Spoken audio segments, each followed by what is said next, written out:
Hej Ishøj, eller kære Hjemstavn, kan jeg faktisk sige nu. Måske kan I kende skoven her omkring mig, hvor jeg ynder at gå tur med den her lille mus. Og den her lille mus er bare samle tankerne og memorisere shows og komme på kreative idéer. Nå, men ja, jeg flyttede jo hertil for et par år siden, og har faktisk ikke set mig tilbage. Men det er ikke det, jeg skal handle om nu. Jeg håber nemlig rigtig meget, at I har lyst til at komme og se mit one-man-show den 20. januar. Og jeg har jo faktisk valgt også at have premieren her i min nye by, efter jeg flyttede tilbage til Vestegnen. Så jeg håber rigtig meget, at I har lyst til at komme og støtte op om det og sende mig afsted på en dejlig lille tur rundt i landet. Og ja, showet hedder Nedsat hørelse, nedsat sædkvalitet, opsat far, og ja, titlen opsummerer jo nogenlunde, hvad det handler om.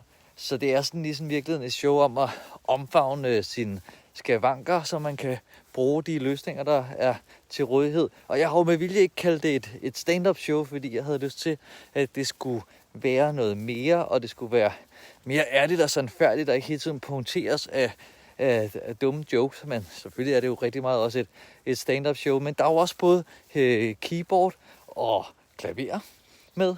Ikke keyboard og klaver, virkelig flot den. Keyboard og guitar. Så det bliver et kæmpe show.